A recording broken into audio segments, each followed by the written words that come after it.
This week's shir has been sponsored Lili Nishmas B'Fraim Shlomo ben Rabbi Yosef, Olav Shalom, whose yahrzeit is on Yud Tes Teves. Parshas Shemos. Parshas Shemos, the beginning of Sefer Shemos. It's a new era of Golus Mitzrayim. And from our vantage point today, we can look back and we can see a very happy ending to Golus Mitzrayim. We came out of Mitzrayim, Nisim, Neflois, with might, with a great display of HaKadosh Baruch Hu's might and miracles. And Zeichel Yitzias Mitzrayim has formed, Yiddishkeit formed so many mitzvahs, as the Ramban at the end of Parshas Bo famously says. But the question I want to focus on is from the perspective of the hundreds of years that the Yidden spent in suffering and misery in Mitzrayim, as they experienced Golus Mitzrayim. What was the purpose of Golus Mitzrayim? What was the point of it? What did HaKadosh Baruch Hu have in mind? Now, obviously, we've got no idea what HaKadosh Baruch Hu has in mind behind the things he does. But Al Pi Sfarim V'Sofrim, what can we glean from what was the goal of Golus Mitzrayim? I'm specifically trying to emphasize the idea that Golus Mitzrayim was a very, very miserable experience. Hundreds of years of inhumane suffering. And there's got to be a purpose, there's got to be a sense of why did HaKadosh Baruch Hu find this necessary? So I want to begin the first stage with something Rabbi Yisrael Salanta speaks about in his Sefer Even Yisrael. And he asks a question which is seemingly a very innocent question on this week's Edra, but from there we build out. So the Rabbi Yisrael Salanta asks on Perek Gimel, Pasuk Tezvav, when HaKadosh Baruch Hu came to Moshe Rabbeinu and said to him that we're now going to begin, the process of Geula, go and introduce yourself to Klal Yisrael. So Hashem said, introduce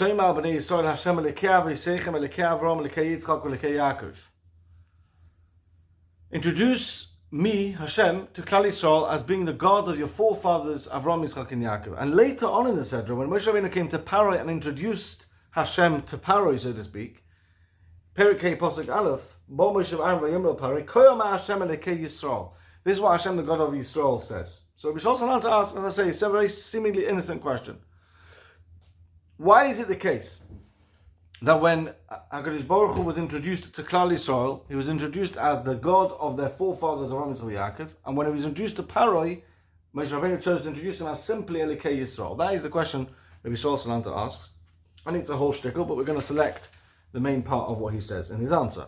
And he says like this: Gemara Gittin and Chesed Madalav tells us a very interesting story with Rabbi Shua ben Chananya.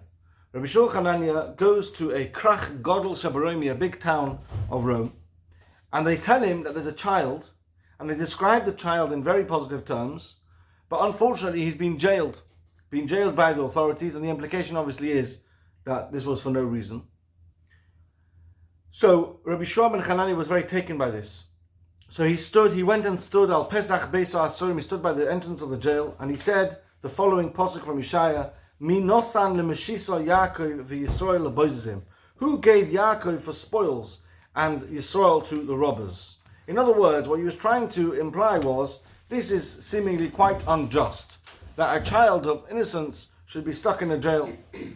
The child, seemingly on the other side of the wall, being able to hear what Rabbi Shua ben Chananya was saying, replied to Rabbi Shua ben Chananya with a continuation of that very pasuk, which is Haloi Hashem zuchatanu loi v'loi avu b'drachav haloich v'loi shomu terasoi. Did Hashem not against whom we have sinned and in whose ways we did not walk?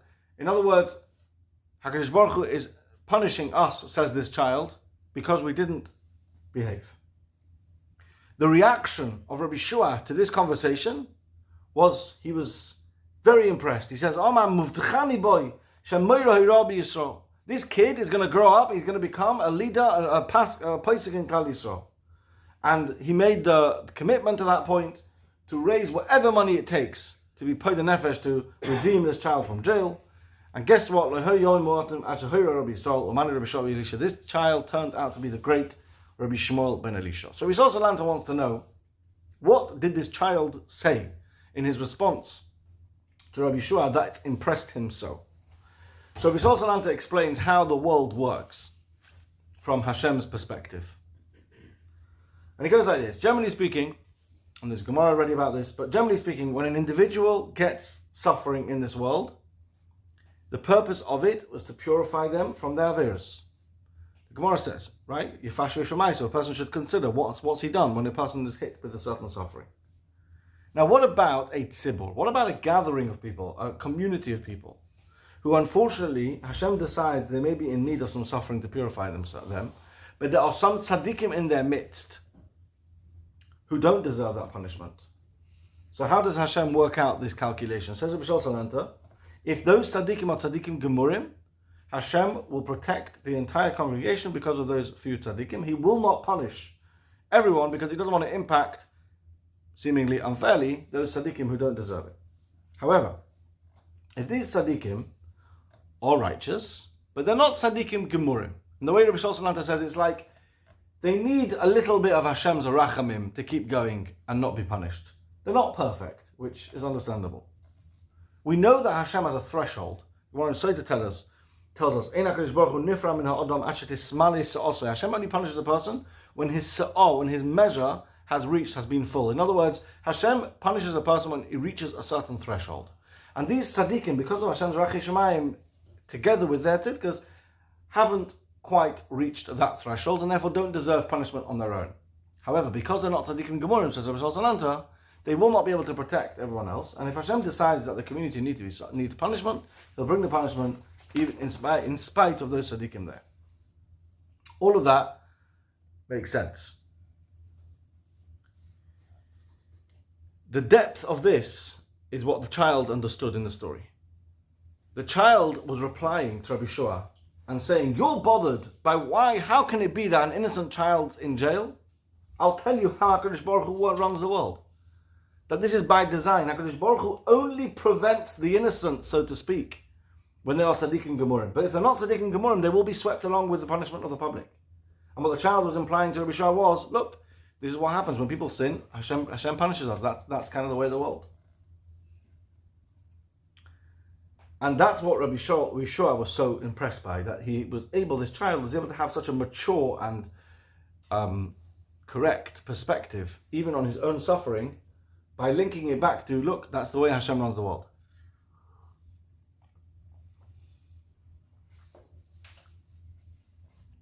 Says Rabbi Shol Salanta, regarding Mitzrayim though, we have to add another layer here.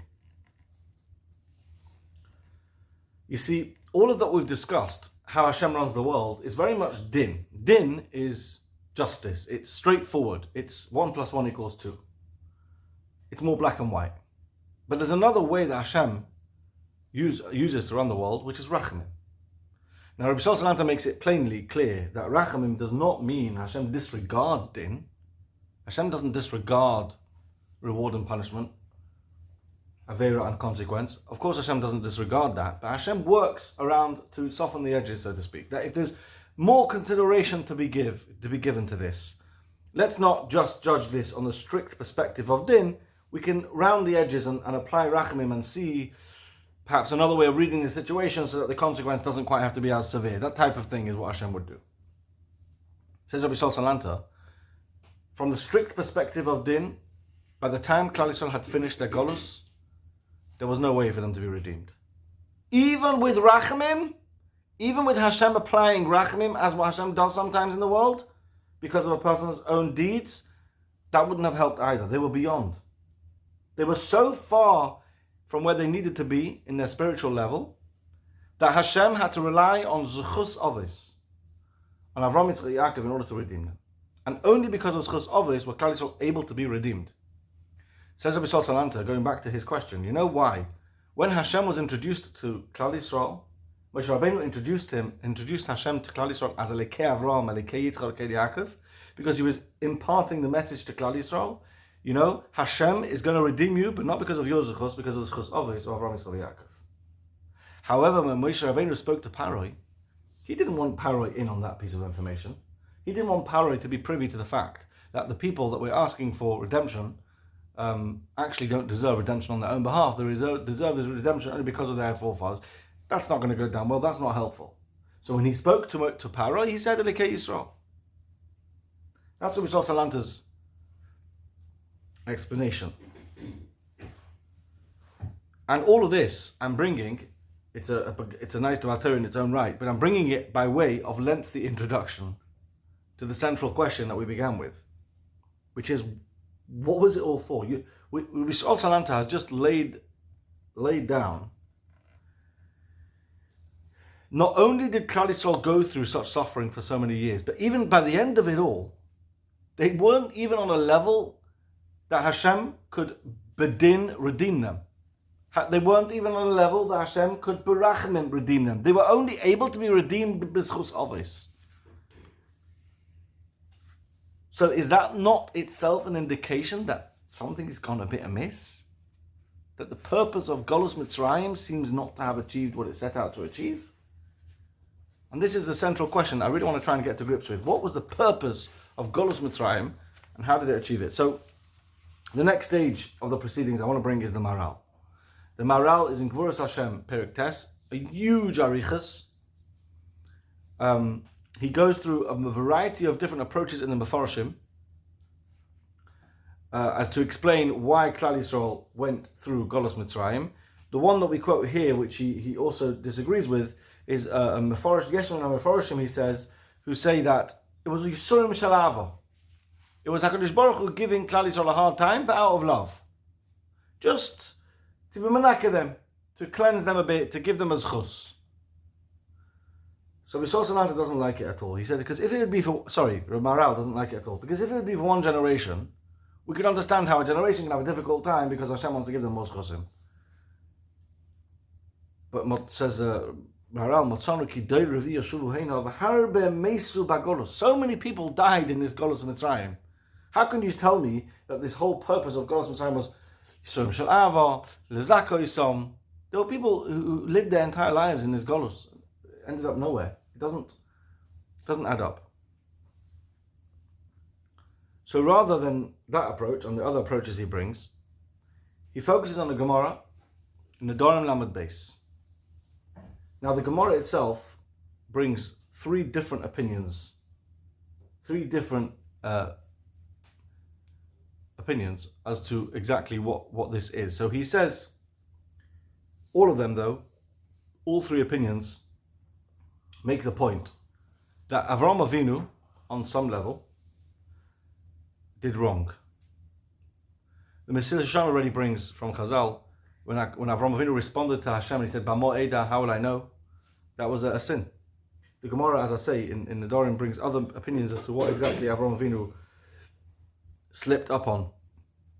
And we're not going to get into it because we don't have the time. But the Maral quotes that, and all of them, he says, Kulam tolu hadova b'chet. They all put the matter of Golus Mitzrayim down to sin, and specifically v'davka b'chet Avraham, and specifically with regards to Avraham Avinu. And the Maral goes on to explain how it all links to Avraham Avinu's level of emunah.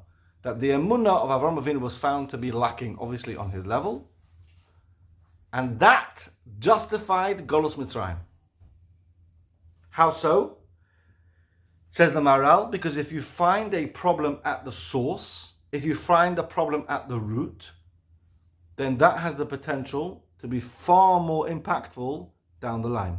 Avraham Avinu was the root. Avraham Avinu was the shayrish. Avraham Avinu was the first point of contact of the birth of Klal Yisrael. And because Avraham Avinu on his level lacked somewhat the emunah, it was necessary to go through Golus Mitzrayim to correct that chet emunah of Avraham Avinu. And the Maral goes a stage further, which I'm hoping I'll remember to come back to at the end of the shig. It's not in my notes, but he says, not only Golus Mitzrayim bilvad, ela af shibud kol hamalchiyos, k'mashudosh Chazal v'gam l'rabbi shibud sha'malchiyos. Every single one of the Golus, and including the one we are currently going through, is around because of Avraham Avinu, because of a seeming lack of emunah of Avraham Avinu, and is here to correct that chet of Avraham Avinu.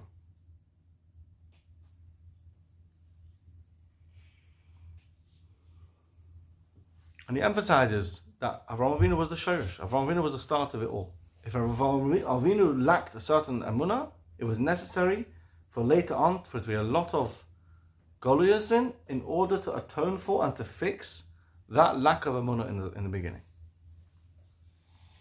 So let's understand where we are so far.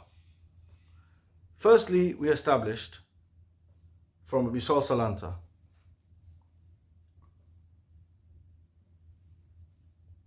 that Golus Mitzrayim brought Klal Yisrael to the brink. It brought Klal Yisrael to the point at which there was almost no return. We needed Chus Ovis with Rachamim in order to be redeemed. We then bring from the Maral, which, as I say, is most people's approach as well. Others also say it. That the reason and the cause for Golus Mitzrayim and the following Golusin was Avraham Avinu's chait and lack of emunah. So the question that's left to really get to grips with is, how by putting Klal Yisrael through suffering of Golus is this atoned for? How does the Golus Mitzrayim end up being the answer?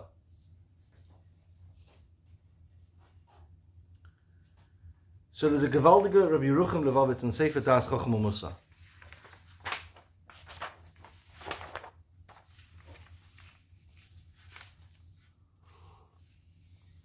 On the source sheets, I've only brought a tiny amount because he goes on for pages. But if you want to check it out, it's page Zayin of Das Chochma Musa, and it is in the shtickle of Parshas Miketz. Motzei Shabbos Parshas Miketz, I think it is.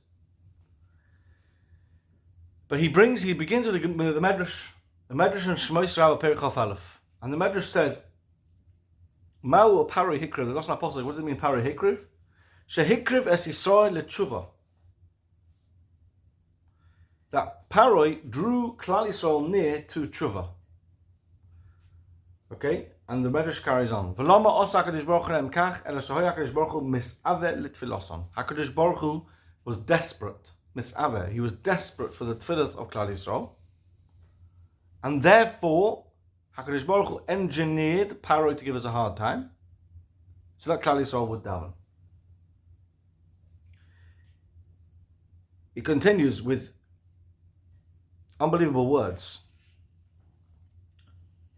When the Pasuk says, Vayihi bayomim harabim mahem vayitzaku b'nei Yisrael Hashem, when the going got really tough and Klal Yisrael called out to Hashem, says the Medrash, V'hoya HaKadosh Baruch Hu mevakesh lishmoya es kolam pam acheres.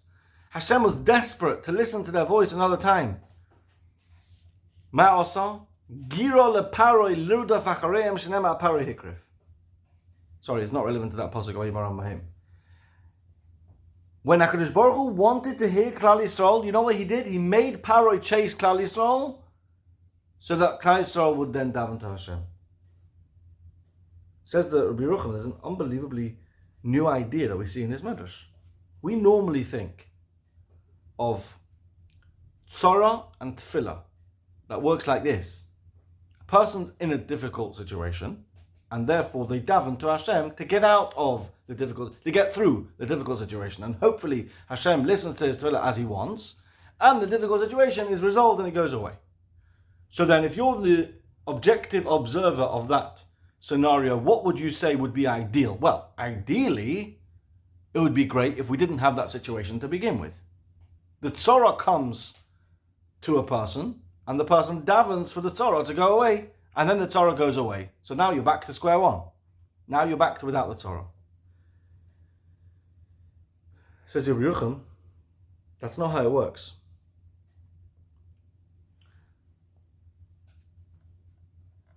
It is through the tzorah that comes to a person, through the suffering that comes to a person, that causes the person to reach out to Hashem. And the reaching out to Hashem is the purpose, is the ends that justify the means of the tzorah. HaKadosh Baruch Hu will put a person in a situation of difficulty to push the person to call out to Hashem, which will then, as a result, resolve the situation. So it's not the case that the ideal scenario would be, thanks very much, but no thanks, we'll be happy, we'll prefer without the Torah, and then we won't need the tefillah. That's missing the whole point. Hashem brings suffering to a person in order for them to daven.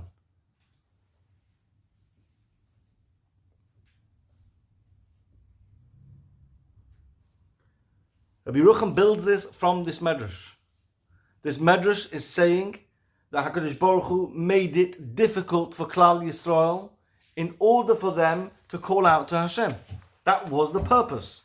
The purpose of the difficulties in Golus Mitzrayim was to push Klal Yisrael to the brink so that they would reach out to Hashem.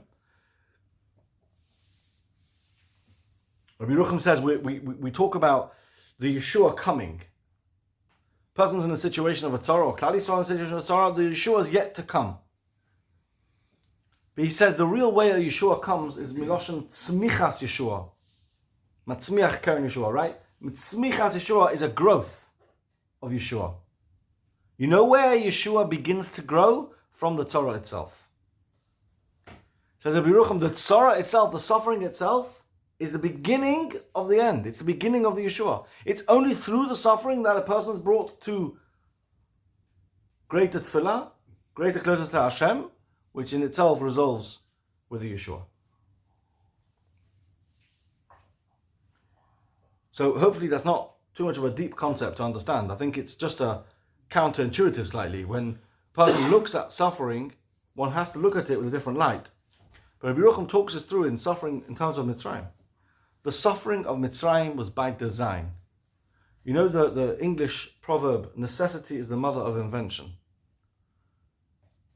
That it's when a person is pushed into a situation that's difficult, that's when they shine. Or the other expression, there's no atheists in foxholes. In Mitzrayim, Klal Yisrael reached out and called out to Hashem. And you look in the Psukim, the Lashon HaTefillah of Klal Yisrael, how they cried out to Hashem from the bottom, the depths of their heart, in ways that would not have happened if not for Tzoros of Golus Mitzrayim. Golus Mitzrayim was by design. It was built to be difficult. It was built to be terribly full of suffering, to push Klal Yisrael to the brink so that they called out to Hashem. And that might not seem very pleasant to us. But HaKadosh Baruch Hu knows what's a true purpose in something. And the HaKadosh Baruch Hu is the one to decide that the result, the ends, justify the means. And in this case, the end being Klal Yisrael's growth and tefillah and emunah through their terrible suffering, justifies the means of making them go through a difficult time. And whilst this is true on a macro level, I want to zone in on one tiny micro level in this week's Sedra, bring out a point in how tefillah can make all the difference, and it's absolutely shocking. The Ramban, Perek Daled Pasuk Yud, the Ramban is talking about Moshe Rabbeinu's speech impediment. And he says, Moshe Rabbeinu was pushing back to HaKadosh Baruch Hu, I can't go lead Klal Yisrael Mitzrayim, I can't speak. V'hinei Moshe merov cheftzoi shlo yelech lo hispalil lefonav yizborach sheyoseh kvedos piv. Moshe Rabbeinu did not daven to Hashem that Hashem should remove his speech impediment. But what he said was, look, I've got a speech impediment, I can't really go, so Hashem, please let me off the hook. That was Moshe Rabbeinu's tefillah. V'HaKadosh Baruch Hu kiven shelo hispalil bekach lo yirotza l'rapoisoi. And because Moshe Rabbeinu did not daven to be healed, Hashem didn't want to heal him. Do you realize what the Ramban is implying here? The Ramban is implying that Moshe Rabbeinu had a difficulty. He was in a situation, as I say, on a micro level, he had a suffering. A kvedos peh, a speech impediment. The purpose of suffering is to bring a person to daven to Hashem from that place. And Moshe Rabbeinu missed it. Had Moshe Rabbeinu used that as an opportunity, as a springboard to daven for his speech impediment to be healed, Hashem might very well have healed it. And yet, for whatever reason, it passed by Moshe Rabbeinu. He saw it, he noticed it, he saw it as a difficulty. He asked Hashem to let him off the hook as a result of it, but he never used it as a springboard to tefillah. So Hashem never healed him. This is how far it goes. The reason why the Gemara tells us that when a person has a situation of suffering, in whatever level it is, Yifashvesh Remaisa, he should look into himself. It's not an afterthought. It's not now that you're in a difficult situation, you better put your socks up. It's the design of the whole thing to begin with. Hashem puts a person through situations in order for them to grow in a specific way, in order for them to daven and to reach out to Hashem in a specific way. So the bottom line is, whichever way you explain it, Golus Mitzrayim was required. Now, to the ignorant, to the non-ma'amin, it doesn't look just, doesn't look fair. Look at the inhumane suffering. But to ma'aminim, who know that HaKadosh Baruch Hu is rachamim, that HaKadosh Baruch Hu is toiv, that kol ma'ad ovid rachmana letav ovid, we understand every single part and every single thing Hashem does is kulei toiv, kulei rachamim. We can look back at Golus Mitzrayim and we can appreciate that a nation was born from that suffering. A nation that was resilient in Emunah, which we'll talk about Mitzvah Hashem in the coming Parshas. A nation that was resilient in chesed between one another in their difficulties. And a nation that ultimately was ready and able to be Mekabel Oil Torah because of their years of Avdus. And finally, a nation that connected to Hashem b'tfilah, like we've been saying, like no other. This was the purpose and the design of the suffering of the Golus Mitzrayim, to bring out all of these virtues and all of these growth aspects to the nation that became the nation of Klal Yisrael.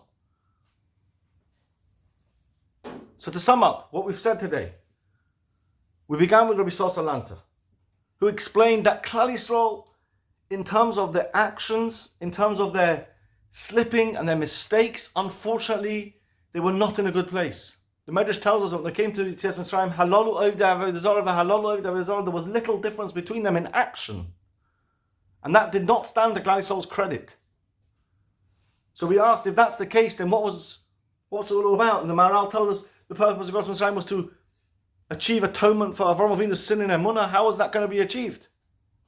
But with Rabbi Yerucham, we can understand that the suffering that a person goes through brings out the best in them. That a person's able, if a person is able to engage meaningfully in their situation of suffering. In Klal Yisrael and Mitzrayim were pushed to the brink, and that at the brink is when they connected to Hashem in a way that they wouldn't have otherwise. And that was the purpose. And that was the growth that HaKadosh Baruch Hu wanted from them.